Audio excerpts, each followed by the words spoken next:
Hey, what's up? I'm Ace Motif. You're locked into UK Full Stop at Westside Radio.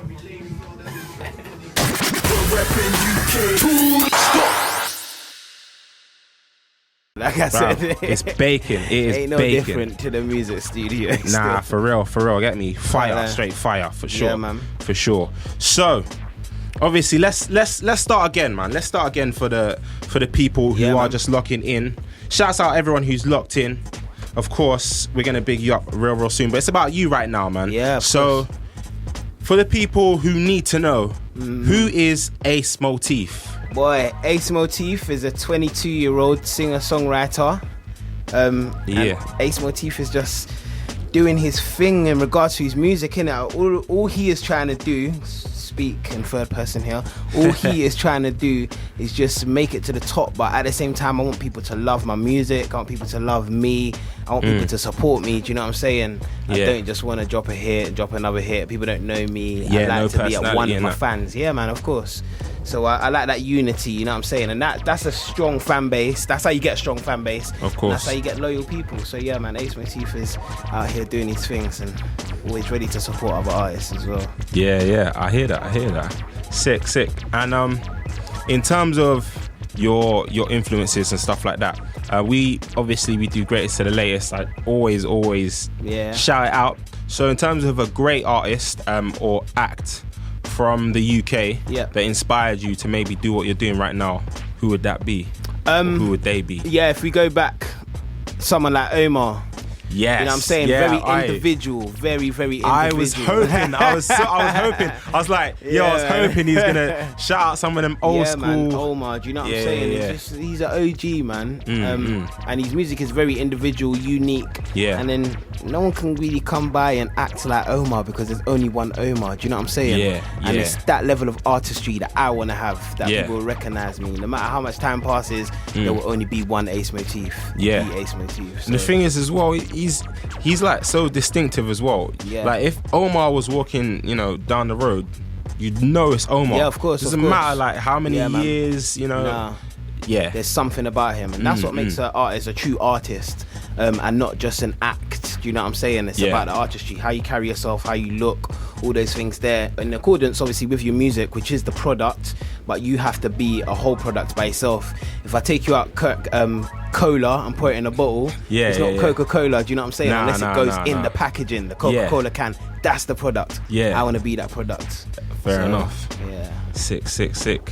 And let's begin with like kind of how new school as well.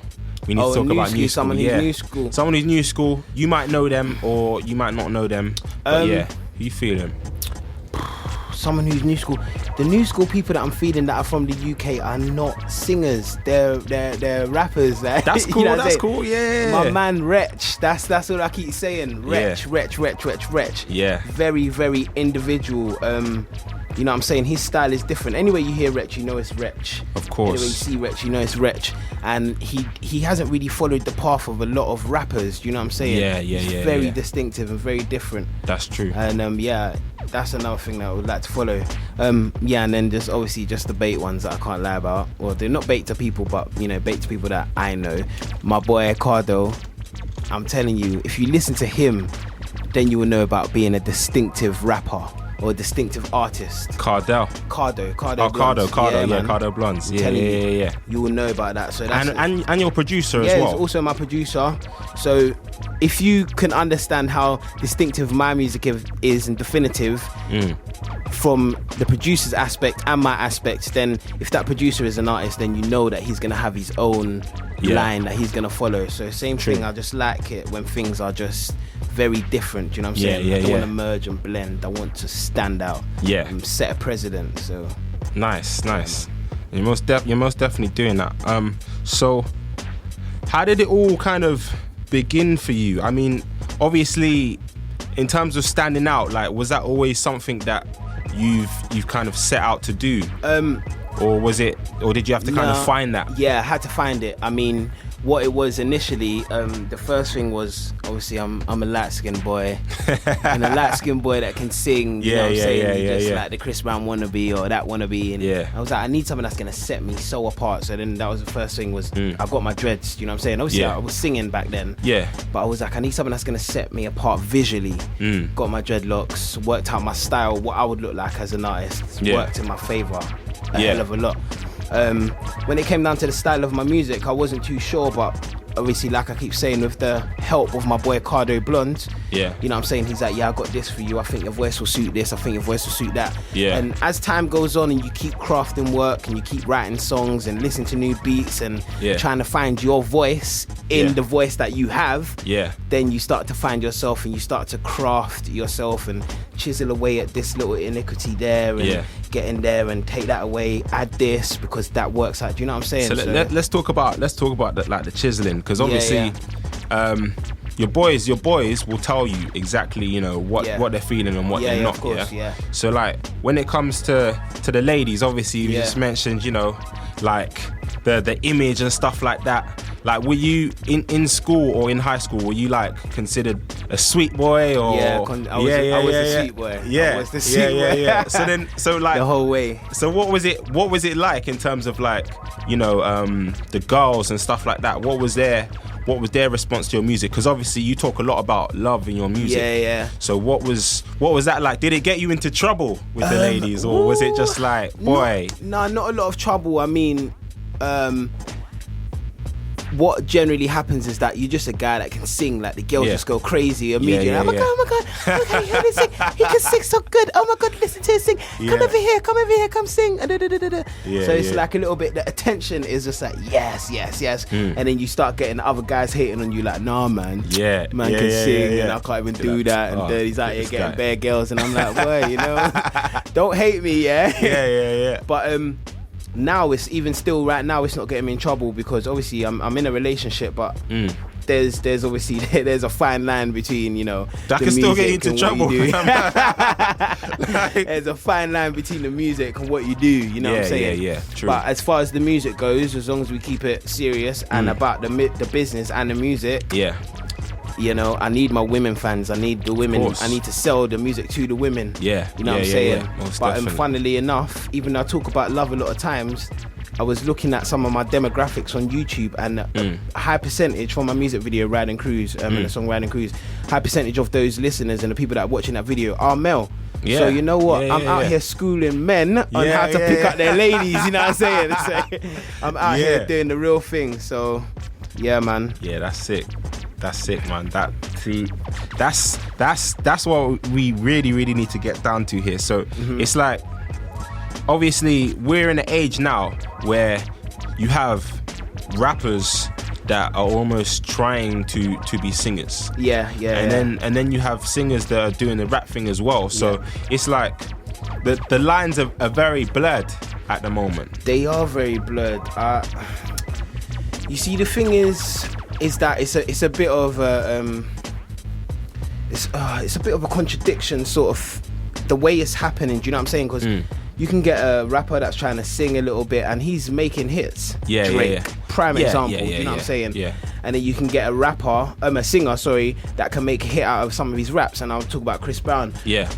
And then even if you look at Western, you know what I'm saying? They sing, and then even though he raps, you know what I'm saying? The same guy that sings raps as well. I think that if you really got first of all, what you have to do as an artist is work out, are you a rapper or a singer? That's very first and foremost. No brainer. So obviously you need to perfect your craft and become the king of your craft and the master of your craft before you start jacking around in all these other trades. You know what I'm saying? So that's first of all. If you can do both, in one of my tunes, Candy Crush, I rap a little bit. In another one, I rap a little bit. But at the end of the day, I know I'm a singer. The song is a song that I sing. And then there's a little hook in there that may be a little bit of a rap. You know what I'm saying? It lended itself to the rap. Fair enough. And it's about merging the two. Does it elevate you as an artist? Does it elevate the song? If it doesn't, get rid of it. You know what I'm saying? And stick to what is elevating the song. Do you? So I think that's the most important thing. But you must know exactly what you are as an artist. There's no singer rapper. You're a rapper, you can sing, or you're a rapper and you want to make a little melodic tune. Fair enough. Fair enough. What it is. So let's talk about performance wise, because obviously I've seen you perform, and it was incredible, man. It was very good. Like, get me, like you pretty much opened up the show apart from the DJ and stuff. Yeah. But like, what can people expect? And in terms of what you do, I mean, obviously there's like lots of R&B artists out there. I think R&B at the moment is relatively underground in terms of traditional R&B.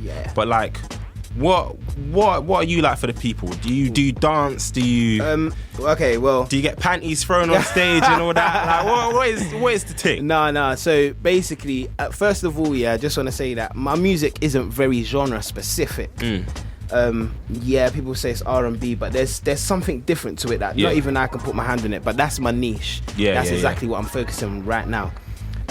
When I perform, it's just about connecting with the song, with the lyrics, and mean it. Do you know what I'm saying? And at the same time, you got to give a performance to the people that are watching you. So even though I'm not a professional dancer, I can't bust a dance like Chris Brown. I ain't even going to stand up here and lie. Do you know what I'm saying? I can't do it. But I'm telling you, I can hold my vibe, and I ain't got rhythmitis. You know what I'm saying? I can hold my vibe. I can do my thing. But when I am out there and I'm doing my thing, it's just all about entertaining that crowd. You sort of have to... What I might do for a show today, I might not do for a show tomorrow, even though it might be exactly the same song. Because it's about me knowing my audience and knowing what they want to see me do. Do you know what I'm saying? And knowing how I should deliver that. I might do the song with a backing track today. Tomorrow I might be like, I'm going to have to bring a guitarist because it's small, it's intimate, there's not going to be a lot of moving around. You know what I'm saying? Change your whole vibe. So it's about knowing your audience, really. But when I'm on stage, I would love to get a few panties thrown at me. Oh Lord have mercy, I'll get in so much trouble. But I'll just be like, hey, look, those are like interesting trophies. You know what I mean? Yeah. Very interesting trophies. Yeah. I think I would leave them there. Yeah. I'll get someone to collect them, and I won't to keep them. Nah. But you probably for the gram, maybe. Yeah. I'll be like, yo, look what happened today. Exactly. So it would be nice, and I think once you get to that stage and people are throwing stuff at you, that are not tomatoes and cabbages, that's a really good thing. Do you know what I'm saying? It just shows that people are really excited to see you on stage. Like, oh my gosh, I'm that excited. I took off my panties. Some, I swear, like. I've heard stories, because I have a good friend of mine, like she's young and everything, but like she'll go to like all these old school R&B concerts, right? For some of the classic ones, 112s and new editions and stuff like that, right? And basically, what you have is obviously you have those who appreciate the music because of their parents, and then you also have the parents who are also there. So a lot of these people are females or maybe couples. So the females who go there like by themselves, she's been to a lot of them. She's literally heard women say, right, I have come here, like it's taken me maybe about 10-15 years to meet this act. I've come here to throw my panties at them. I've come here to throw my panties at them. Like that is basically it. Like, I mean, would you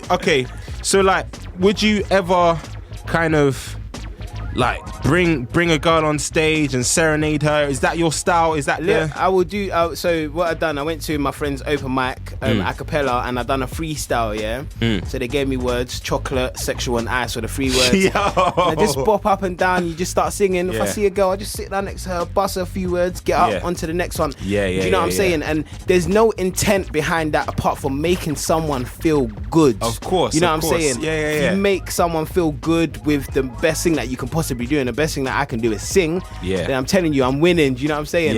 Don't mean that I'm gonna take her home or anything like that, but I made her feel good. She's gonna go home with a smile on her face. She's gonna talk to someone else about me. And it's the same as when you meet someone, you're nice to that person, they'll say good things about you. Do you know what I'm saying? Of course. They're gonna say hella good things about me. Support the music as well. Of course, man, sure. And that's all I'm looking for. So man, that's it really. Cool.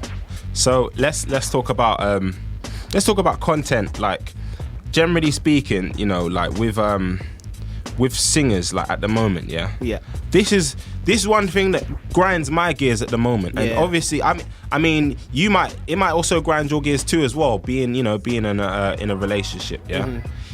Why right now, like every other song, yeah, like for a male singer, is like, I'm going to take your girl. Basically, your girl basically don't want you. I'm gonna take her and make her mine. Even though that's kind of a bit of a myth, because really, if you're taking a girl that's being taken, then you're a mug, really. You are. Yeah. Well, from my point of view, I don't get it. Well, let me just say, first of all, I know that no guy can't take my girl from me. Period. Here. Right. However, man, I had to put it out there. Yeah. However, if I'm with a girl and she feels that, and this guy feels like he can come in and swoop in and he wants to take her and she wants to go, then bye. Because what I'm gonna do, after you put out your song that you're gonna take my girl, you come take my girl, I'm just gonna put out a song about, you lost the best thing that you ever had. And you know that you lost the best thing that you ever had. Do you know what I'm saying? Fair enough. And moreover, when guys make songs like that, well, you're actually quite stupid, because if the girl would do it for you, she's gonna do it to you. You know what I'm saying? So when you're out there singing, I'm gonna take your girl, I'm gonna take your girl, remember that there's another guy out there singing the same song that you're singing. You know what I'm saying? That's true. That's true. Up to you, but there's no need. No one cares about taking people's girls. You know what I'm saying? There's so many people out here in this world. Just go and get your own girl, love her, treat her good. Try to take someone else's girl. And what are you taking her for? Do you know what I'm saying? If you can take someone else's girl, then at the end of the day, that girl can't be worth much. Not even trying to be rude, but value yourself, women. Do you know what I'm saying? Of course. That it is what it is, man. All right, so obviously the EP's been out for what, like several months now? We released it on the 1st of March this year. So it's been out for about 7 months. I think that's right.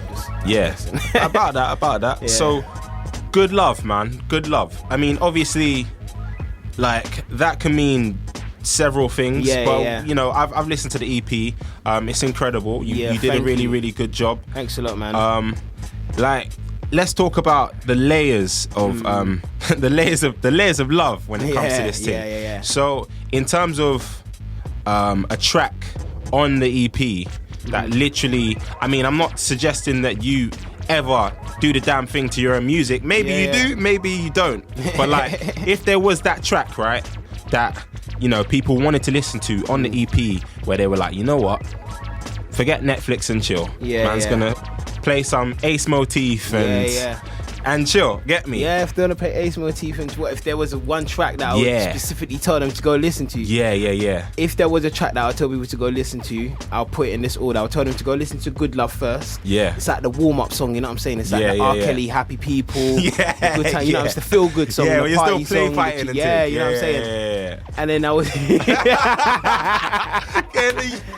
trust me, man. There's levels. Yeah, of course, there's levels. It depends on how far you want to take that one, right, on the first song.